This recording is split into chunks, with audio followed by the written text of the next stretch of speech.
dari Komplek Balai Budaya Minomartani Ngaglik Sleman. Inilah Radio BBM, jaringan radio komunitas Yogyakarta. Radio Komunitas Balai Budaya Minomartani. Radio Budaya, Radio Warga, Radio Kita Bersama.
Selamat malam warga budaya and happy Islamic New Year.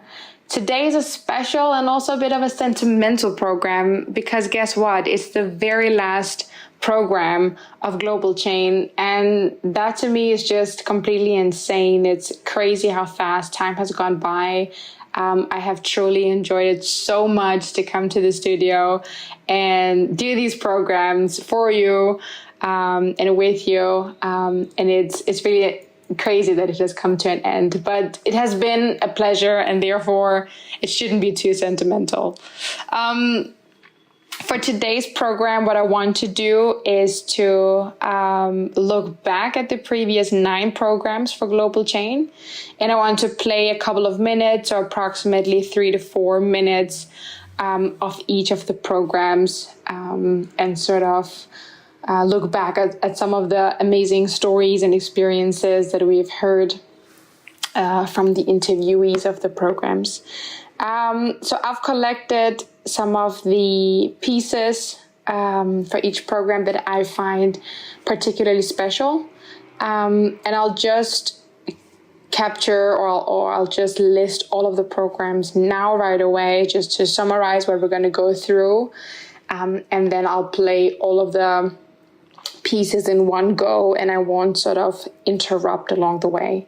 So first off, we will start with my introduction. That's right. When I came here 10 weeks ago, I was interviewed by Johan and Zia, my colleagues at BBM, and we did sort of an introduction of myself. So we'll start off with that.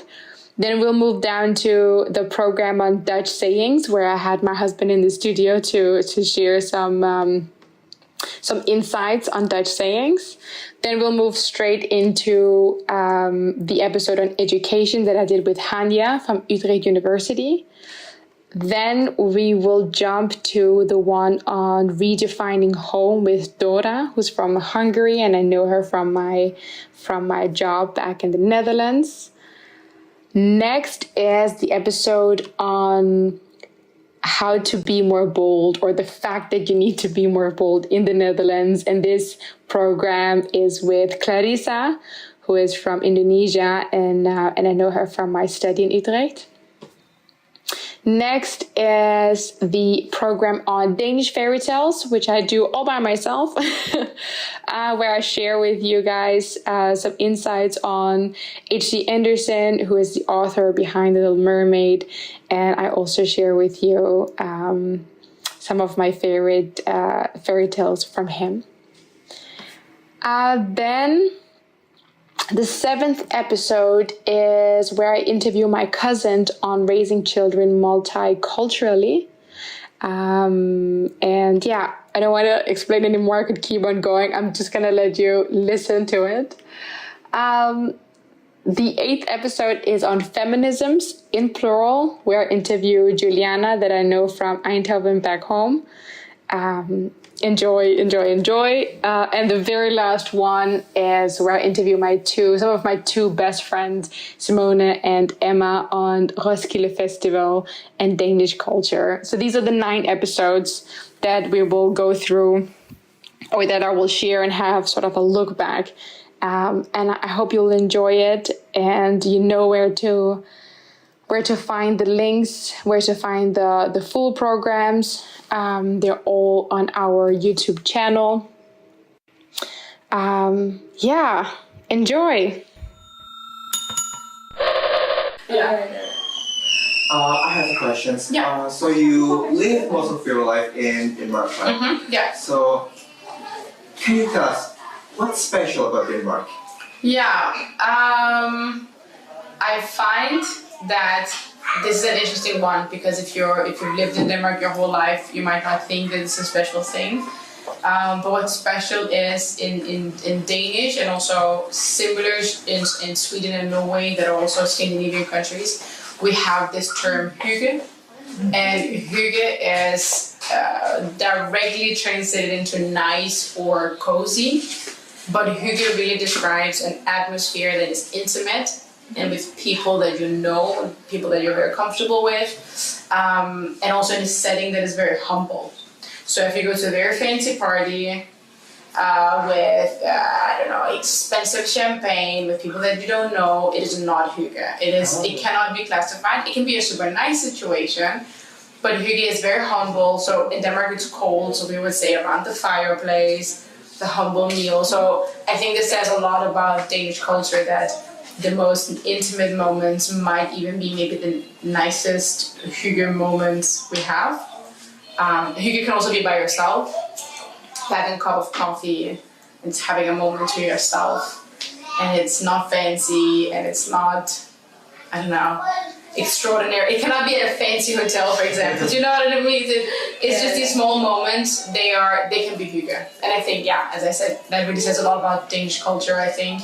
And I think if you know that and you keep that in mind, I think that will also help in meeting Danish people, meeting people from Denmark, because to some extent, if I put myself in that box, can come off as closed off, or a bit cold, or a bit rude. And I think if you understand this element, you maybe understand that once you're in that circle, it's very warm, but people have their friends since childhood. So that, I think that's quite special. We have to say, like, the more the merrier. Yeah, I can imagine. Yeah, and I think that is very close to Turkish culture. So in Turkish culture, the more the merrier. For big weddings, it means it's a blessed couple. If a funeral is very big, it means it was a very loved person. In Turkish culture, I would say we always cook for more people that are going to be there. Just in case someone knocks the door, just in case there's an extra person, you will never, you never say no. It's always, you need to be prepared for guests, because guests are a blessing, so, yeah. Okay. The next one, to me, is funny because it includes cheese in the word, and I think the Netherlands is so internationally known for cheese. So in itself, that to me it's just beautiful, and it sounds ergens geen kaas van hebben gegeten, and it means that you haven't had the cheese of it yet. Is that correctly translated? Yeah, so I think there is no correct translation, because one... It's quite a Dutch construction, isn't it? Yeah, 100%. Because the first word, ergens, means somewhere. Okay. But you cannot say you haven't somewhere eaten any cheese from it. No. It doesn't make sense. So Okay. Bit of an old way, maybe. Yeah. Yeah, no, I think it's still like the sentence construction is still used like this in Holland, but yeah, you just cannot translate. But yeah, what it comes down to is you haven't eaten the cheese from it means like the thing you're talking about now or what you're doing, you actually don't know anything about. Okay. So you're not an expert of it. You haven't tasted it yet. Okay. What you're actually talking about. So maybe like a sports commentator who has never played the sport himself. Yeah. Completely giving his opinions about what the players should do and stuff like that. It's sometimes the players themselves, they really feel like, but you haven't eaten any cheese from this. Like you don't know how it is. Very interesting. Yeah, and the funny thing obviously is the cheese in there that we as the Dutchies choose to say cheese here, because you could have said, I don't know, bread, but bread is also something we eat a lot. But you could use anything, but it just means that you don't know what you're talking about. And in Holland we all eat cheese, so yes, definitely. And I'm curious, so looking at what it means and the soccer commentator, I think it's a really good example. Are there any other examples where you see that it is maybe different in other cultures, where you see that it isn't so important to have had the cheese of it yet? For example, anywhere where you've thought, oh, that's interesting that this person gets to have a say without having a bite of the cheese yet, sort of say. No, I'm not sure if I can come up with an example or a memory for that. No. I do think, because of the direct culture in the Netherlands, that if we feel like you're not on top of the subject that you're talking about or what you're doing, it will be called out. Or maybe it could be that we don't say it, but we will think like, okay, what was this guy doing? Just talking about something that he doesn't know anything about. Rather say, okay, you can ask an expert or something. You can ask for help left and right, but don't pretend like you're like better than you are. And that's really interesting. That instantly reminded me a bit of, so in Denmark, I believe in Denmark we're also very direct culture. It's very common to call the prime minister out. It's very common to say, hey, prime minister, you haven't had a bite of the cheese yet. You don't know what you're talking about, and questioning the prime minister and saying, prove it, do the research, all of these things. So that also, like, even to the highest power, so to say, which maybe even in our country sounds so dramatic to call them that, then questioning as well, and then questioning knowledge is even also common. I agree. You cannot hide behind the status. Exactly. No, I completely agree. And you would rather hear from the president saying like, for example, the coronavirus, we have certain institutions that know about this stuff. So the president shouldn't say like, I think this is the fact or this and this. No. We have done research. Department that we trust has the knowledge on this, tells us this. Okay, we think about it, how we should interpret that, and then we put it into a certain policy. That way, you show that you know where your strengths and weaknesses are. And you're open about it. I think that's what people in the Netherlands appreciate. What is your motivation for studying and working in the field of education? Well, for now, my motivation is the drive to make education better. Not only in terms of good education, but also empowering teachers to really spark the interest of their students and making sure that they maximize the learning potential of their students. Okay. And why is that important to you, but also to society, maximizing learning potential? Well, it's kind of my mission now to make sure that every student has good education. After teaching for 12 years as an English as a second language teacher, I had this urge to get into like what happens, the didactic way. So how can education better? Because students change, society changes. So we can't just teach like we did 12 years ago. So we have to make sure we're up to date with, what drives our students to learn and how do they learn. Mm-hmm. And I also think that every student has a right to be uplifted and to be seen in class. And I think it's up to us and teachers to make sure they, get that belief in themselves and the faith and the trust that they can, that they can and are able to achieve success, however small the success is. I want to end with a question that is on how your students can help you and can support you in becoming the best version of yourself as a teacher, because we've obviously discussed a lot about your role and your responsibilities. And I'm very curious to hear what you would sort of give of 2 to 3 tips on what students can do to bring the best out for their teachers. I think that they can, first, being themselves. Like, don't be someone else or don't pretend to be something else. Be yourself, be your fun, quirky, crazy little self. Mm-hmm. And talk to your teacher. I mean, we cannot know what you feel or think, so talk. Mm-hmm. And know that whatever it is you do, there's no good or wrong. There's only development and, that eagerness to learn. Mm-hmm. So sometimes they're a bit too worried. I think the best thing as a teacher is that you have students in front of you who think, okay, I can learn something from you. Yeah. Yeah. But that also that they have to open up themselves and give that teacher the chance to teach them. Mm-hmm. But I would also add, like, the other way around as a teacher, what they can do to support their students. Is that okay? Mm-hmm. Yeah, of course. Go ahead. Go ahead. The best advice I would give my fellow teachers, and that's why I was such a good mentor, if I say so myself. You can. You may. You listen to your students. Like, what are they saying? Like, not just because they look differently or because there's another Damien in the class who is such a naughty boy, but really talk with them.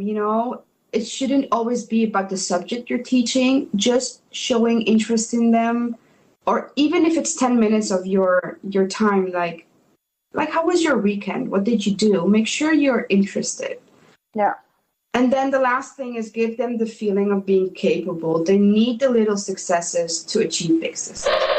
And you're mentioning home, and I know that you've been traveling a lot, you've been studying abroad, you've been working abroad. So I'm very curious to hear what it means for you now to be home, and what is home to you?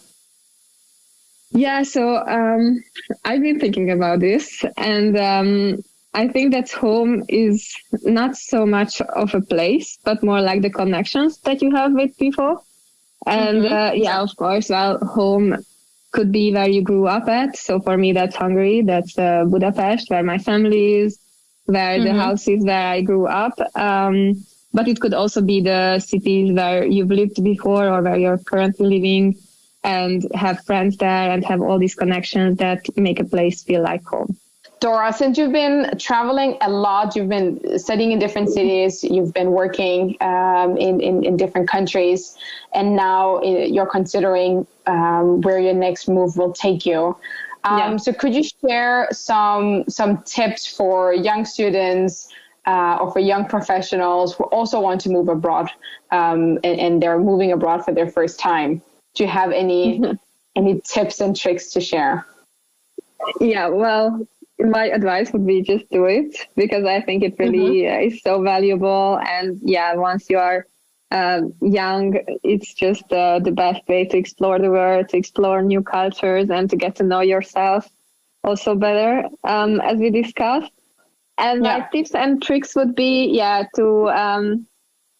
to have like a plan, but I don't think you need like a very specific plan even. Just go and start doing it, and then everything will work out eventually anyways, because you probably speak English, you can arrange everything even when you're already there.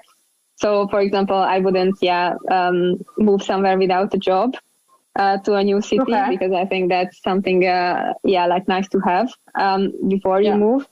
But otherwise, like accommodation wise and everything, it's sometimes even easier when you are already there and you can actually take a look at the apartments and everything in life, or go to a bank to open a bank account on site. It's sometimes just easier. And I think what is also really important if you are, for example, a student, is to attend all the social gatherings in the beginning, because that's how I also met my friends in Frankfurt and Maastricht as well, to be active even before, to join the Facebook groups and join all the WhatsApp groups, everything, and reach out to people, because the first few days and weeks really give like a foundation, or a foundation for the whole journey, and then you can really create your circle of friends, and then you will feel at home much easier and quicker. I also had this quote also written on my room the whole time I was like growing up, like it's my favorite. It says like, everything you want is on the other side of fear. And I think this is such a true one, because once you leave your comfort zone, like the story is like everything happens, and you can live in your comfort zone the whole life. But then what's the point of of living? I think, because you just have to get these new experiences, and then it will all work out, and you will be happy being all like looking back at your life, like I did this, I did that. I think that's really amazing. And speaking a bit more of cultural shocks, so cultural shocks seem always so dramatic, and it's really pointing out differences and not similarities, but nevertheless, it's always a very funny topic. So I'm very curious to hear some of your cultural shocks in the Netherlands or in Europe in general. Please do spill the beans. I think I don't know. Okay, at first, like recently, maybe the one that I really remember is yesterday. My boss, she's Dutch, and she hates questions. So whenever whenever I send email, I didn't like say like please review, or please do so, or please do this. I always ask them in a form of question, like for example, would you maybe perhaps please do this? Okay.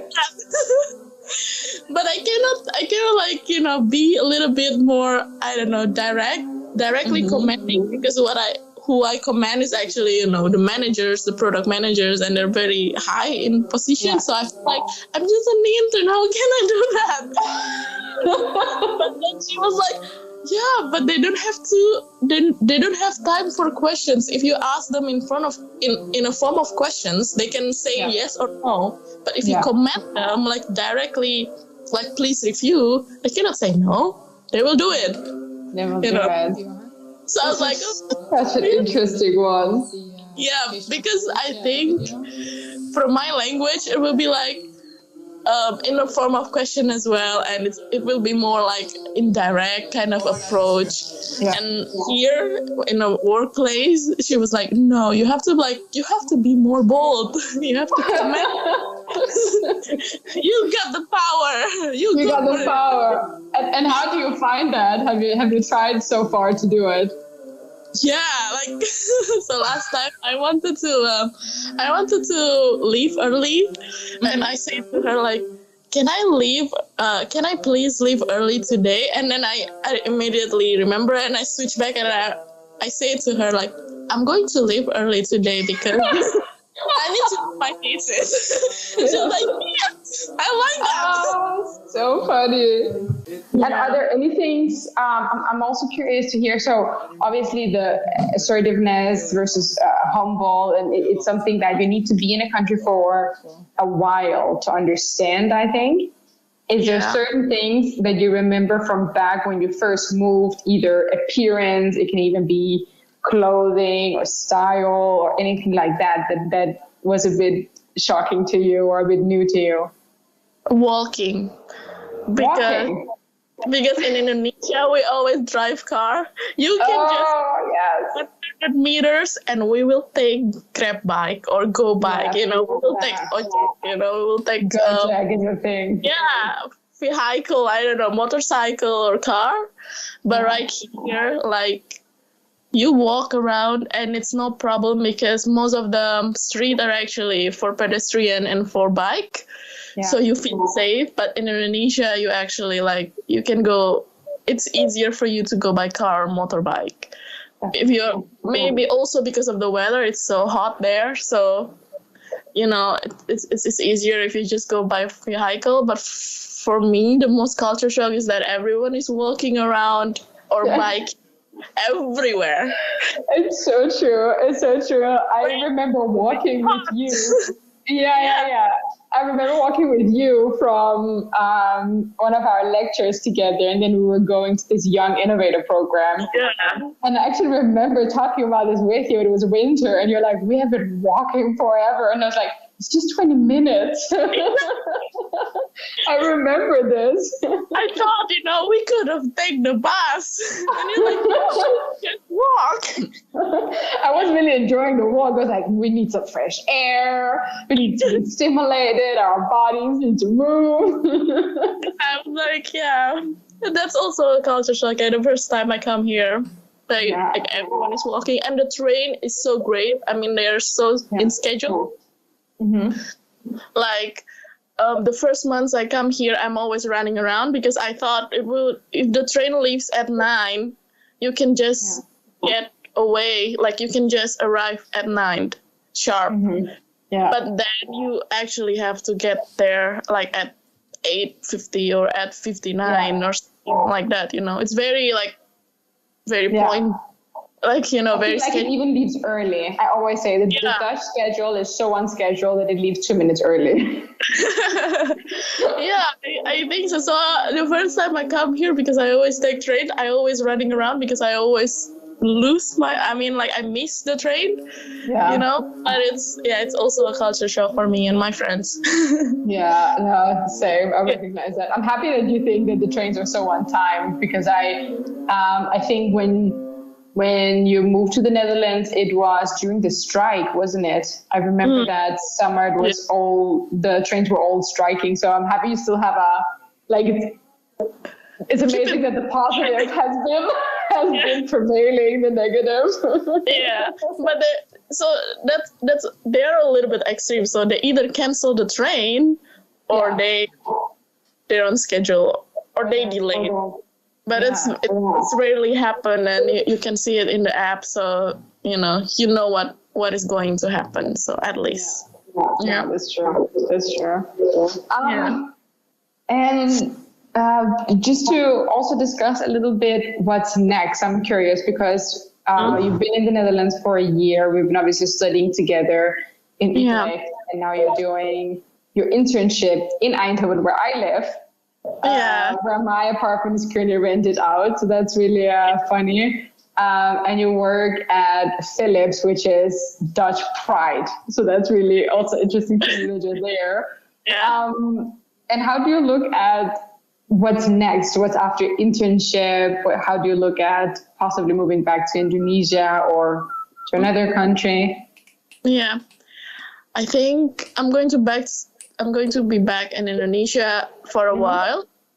So just because I get here from a scholarship, so I need to be back and just contribute to the society and so on, because I use their money. In today's broadcast, we're going to talk about Danish fairy tales written by H.C. Andersen, or H.C. Andersen, as we call him, who is the most famous Danish author. And believe it or not, he is the author of The Little Mermaid. So why are we going to talk about him and why Danish fairy tales? So very interestingly, I I watched The Little Mermaid, what is it now, 1 or 2 weeks ago? I watched it in the cinema here in Jogja, and I was telling some friends about it here that are from Indonesia. And what I realized is that not everyone knows that The Little Mermaid is a Danish story. And even more interestingly, not everyone knows that it has a completely different ending. The original ending is totally different. It is not a happily ever after story. And I'll maybe crush a few childhood memories by saying that in the original story, the Little Mermaid, in pursuing her dreams of becoming a human and having legs, she actually dies on the shore. So she vanishes, she becomes foam, all because she chased her dreams. Her dreams were to be human, so maybe they were, I don't know if her dreams were too high or if they were too ambitious, or maybe they were just different. She just wanted a different life than what she had, and for that she paid the price with her life. And that's a totally different ending, and it gives a totally different meaning. And in telling that story, I realized that there was something here that I wanted to share, something related to culture, definitely, I think. And we're going to sort of uncover that together. I was watching the story on YouTube, and I can say I have a very different perspective on the morale now. So I don't think anymore it is about having patience to become beautiful. Instead, I think it's about finding your people and finding your community instead of persistently and continuously trying to fit in a community where you might not belong. So way more about finding yourself and as I said, about not fitting in, but also being okay with that, I guess. Being okay with not fitting in one place and realizing that you can become so much happier if you find a place, a community, people that are more for you. The third and the last example, or not example, but story and experience and memory I want to share is from the fairy tale called The Emperor's New Suit. In Danish, we called it Kejserens nye klæder. And Kejserens nye klæder is about an emperor spending all his people's money on new clothes. And during the fairy tale, so in the beginning, he hires 2 tailors to design his victory uniform. And obviously, it's a victory uniform, it has to be perfect. So these tailors, they ask for all the finest materials, for gold, for pearls, for silk, for everything. And they convince everyone in the palace, including the emperor, that they are super busy creating this unique, amazing victory uniform. While in fact, they are not making anything. They are eating, they're enjoying their lives, they're sleeping in, they're not doing anything. And when the day comes that they have to present this uniform, they present nothing. So there is nothing, and they pretend. So they go about saying, well, don't you see all these fine details? Don't you feel the material? And they convince everyone that if they don't see all of these amazing things, then they are fools. And no one wants to be a fool at the palace. So everyone, including the emperor, they agree. They go along and they agree and they say, oh, well, it is amazing. The emperor puts on nothing because there is nothing. And he ends up walking this parade in the city completely naked. And it's only when a little girl shouts that he is naked that everyone sort of wakes up from this delusion. And they start shouting and they start laughing and they say, oh, well, he's not wearing anything. And then obviously the emperor himself starts to get embarrassed. He realizes he isn't wearing anything. And what's funny is, as a kid, I found this story so ridiculous. I found it so ridiculous. And I remember having a conversation with my teacher saying, but this just cannot happen. Why would grown people pretend that there is something when there isn't anything? That just doesn't happen. That just doesn't make sense to me. And interestingly enough, as a grown-up, when I saw the story again, I thought to myself, well, people do this all the time. And then I thought, that is maybe a bit sad that when I was a kid and I was more honest and I was more transparent, I didn't understand why you would play along. And now as a grown-up, I do see aspects of it coming alive. I do see certain trends, certain hypes being sort of, how to say it, being pumped up to something that it might not be. People, including myself, definitely, pretending that we taste something that we don't, that we see something that we don't, that we feel something that we don't, and also sometimes playing along in a conversation where you actually don't know what people are talking about, but you don't want to be the fool.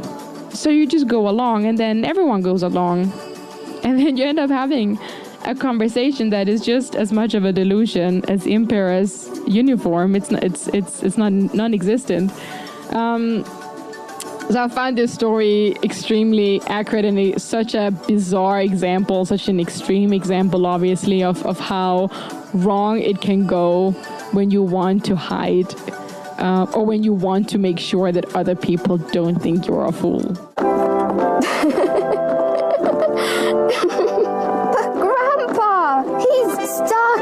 Don't be silly, Sophie.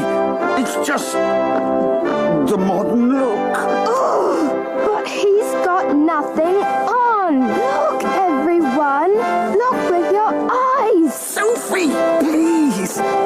People will think we're, fools or something. Right. The kid's right. Yes, he's got nothing on. And then one of my cousins is saying something that is so funny that she says, well, subconsciously, I totally teach my children the same double standard as I have been told as a Muslim at home, which is that she's been brought up in a home where it was okay to drink alcohol, but it totally wasn't okay to eat pork. And that's also something I resonate with. I come from quite a similar household. And she says, well, that's obviously not something you actively teach your children, but it's what they will see and what they will learn. So yeah, she's a bit laughing. She was a bit laughing of herself for this one, but that's how it goes. The fourth question I asked my cousins is, how is the way they raise their children different from how they were raised? And to this, my cousins actually share three very different opinions, or they give me three different input. And I'll therefore go through them sort of one by one, saying first cousin, second cousin, third cousin, not specifying who is who. It totally doesn't matter in this discussion. So one of my cousins, she says, well, for her, it's the way of showing love. And I found her answer extremely honest. So I hope to respect it in the best way possible. She says, well, I didn't receive love actively. My parents didn't hug me. My parents didn't tell me that they loved me. She says, well, I knew that they loved me, but they weren't showing it actively. It was very different. She mentioned that her mom would get very angry over small things, and in her opinion, rather weird things. And she didn't experience the same level of patience as what she's giving to her son. So she says what she very actively does differently is to dance with her kid, play with him, really actively love him, hug him, kiss him, tell him over and over again that she loves him. And also, as I said, having patience, explaining things over and over again, and not losing patience, not getting angry. And then she mentioned something else that I find extremely beautiful and important to mention, is that she says, well, in our culture, it's so often about other people. What will other people think? What will other people say? But also, how do I please other people in the best way? And she says for her, a very active decision is to make sure that her son feels and knows that he is first, and then everyone else comes second. Choose your battles and also choose your place of battle. Yeah. Because doing it all the time brings you so much situations. Yeah. No, definitely. I recognize that a lot with racial conversations. We've also talked about that. People making racist remarks, or not, sometimes intentionally, sometimes not. But you need to you need to assess with yourself if that conversation is going to lead anywhere, if that person is open to hear something, if there is some sort of mutual respect or mutual ground to have this conversation.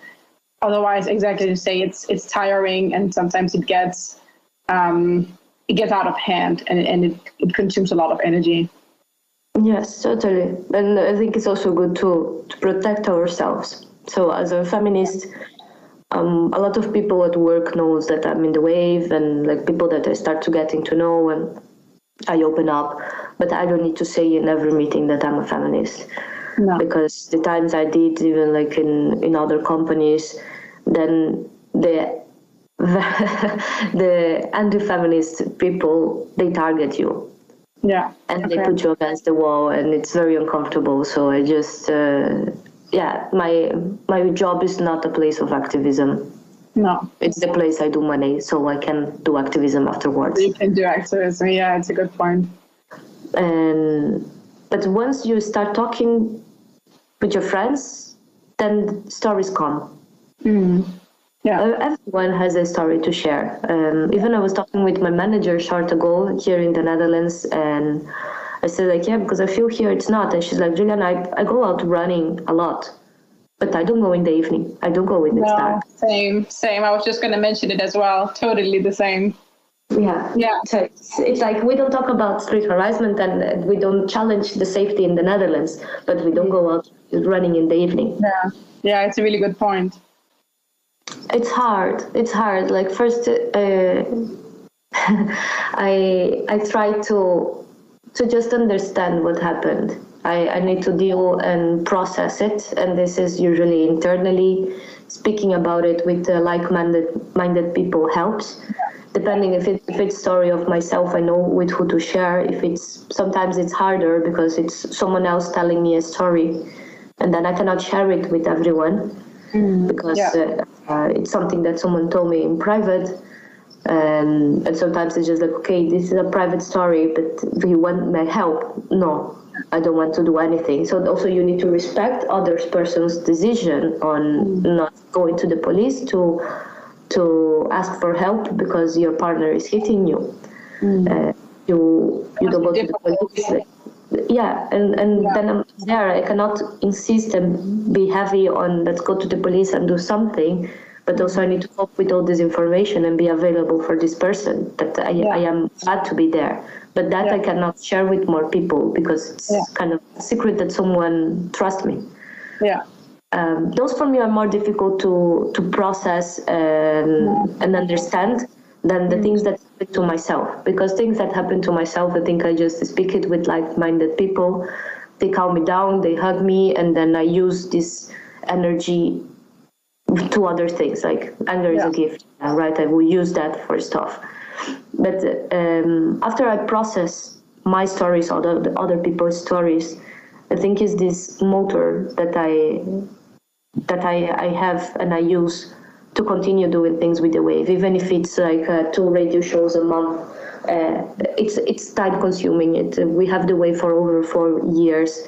I do have a full-time job. I do also have other activities like sport and family and so on. And sometimes it's very hard to keep with the wave because it's like another job sometimes. Yeah. But I use those stories and I use those reality moments to give me strength because I do believe that it's something that is needed.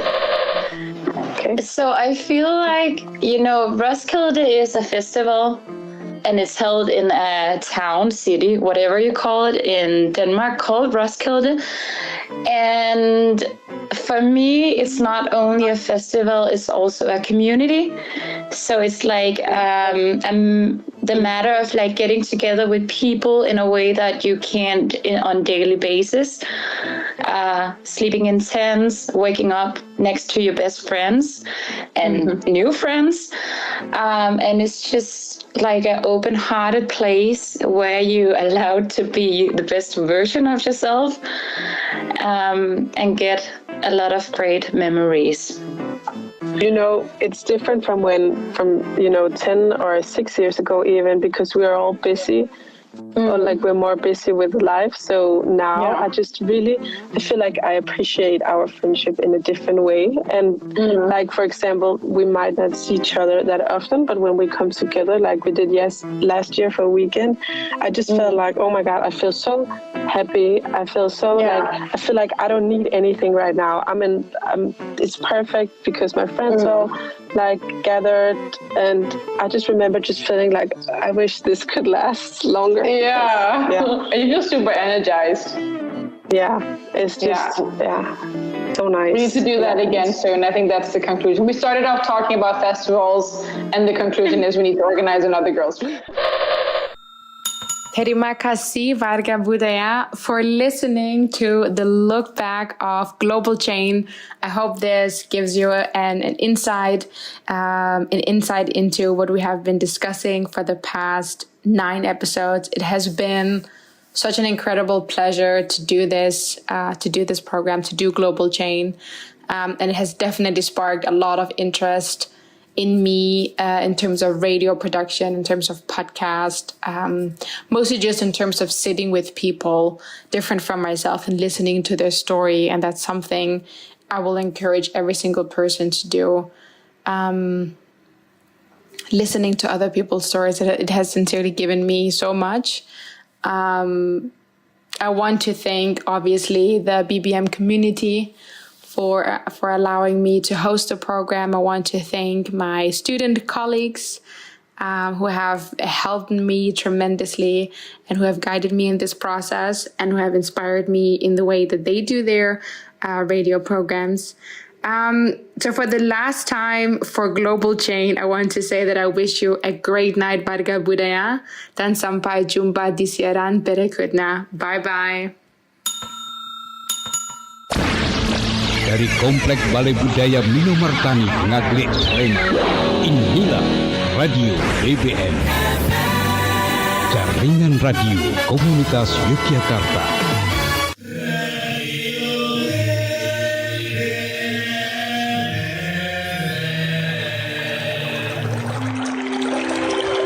Dipancarkan dari kawasan Balai Budaya Minomartani, Radio Komunitas BBM.